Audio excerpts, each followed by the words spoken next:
Karibu kwenye huduma ya Tumaini Service, every soul is saved, na tunaendelea na mwendelezo wa kujifunza neno la Mungu kama ambavyo imempendeza Mungu yeye mwenyewe. Ninayezungumza ni Apostle John Vance Kafyome.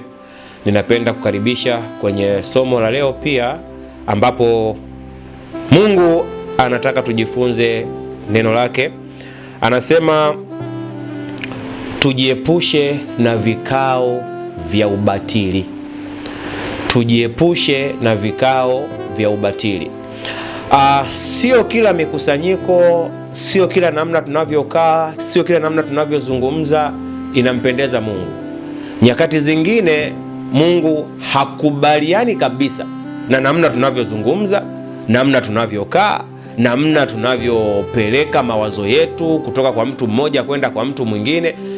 Kwa Mungu wakati mwingine inakuwa haimpendezi, kwa sababu Mungu anasema, tukisoma kwenye kile kitabu cha Wakorinto wa kwanza sura ya 15 mstari kuanzia 33 pale, Mungu anasema mazungumzo mabaya yanaharibu tabia njema.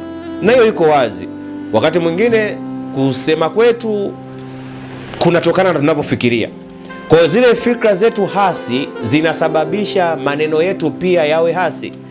Kwa hiyo inatupelekea hata kwenye vikao, hata kwenye mijadala yetu, hata kwenye makundi yetu tunayokutana ya ujana, mabinti wanapokaa, vijana wanapokaa, kina mama, kina baba, kuna maeneo mengi wakati mwingine tunamkosea sana Mungu. Lakini tunachukulia kawaida, tunachukulia ndio maisha.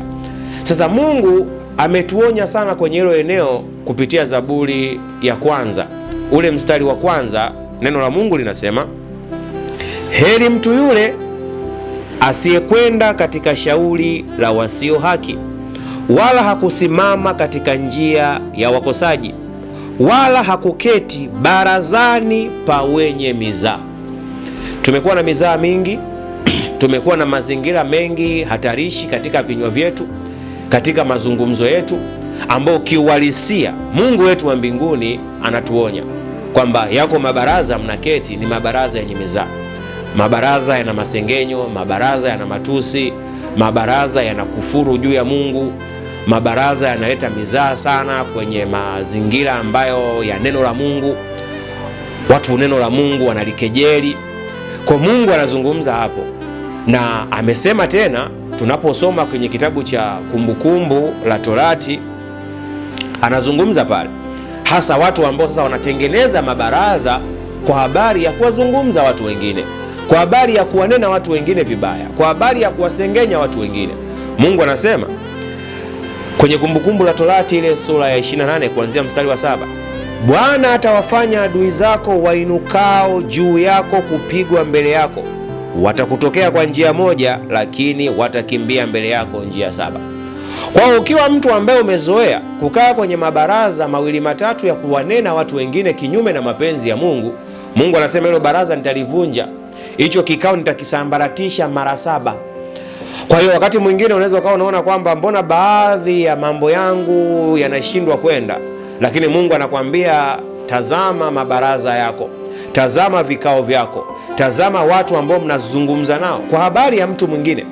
Inasababisha kwamba kwenye hayo majira ambayo mnapita, wewe mtu binafsi ushinde kukutana na mpenyo, ushinde kukutana na msaada wa Mungu, kwa sababu kinywa chako kinapokaa kwenye mabaraza fulani hakineni yaliyo ya haki mbele za Mungu, hakineni yaliyo ya haki kuhusu watu wengine.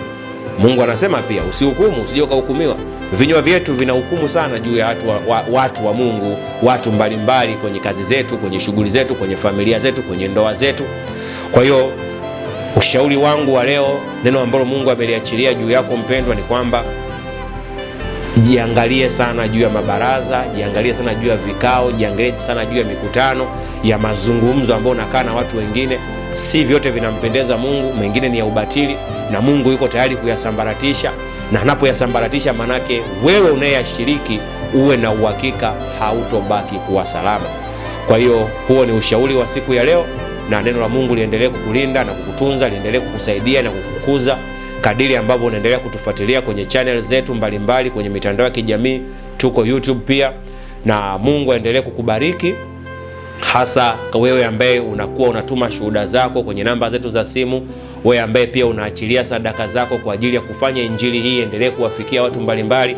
Namba za simu zinaonekana hapo.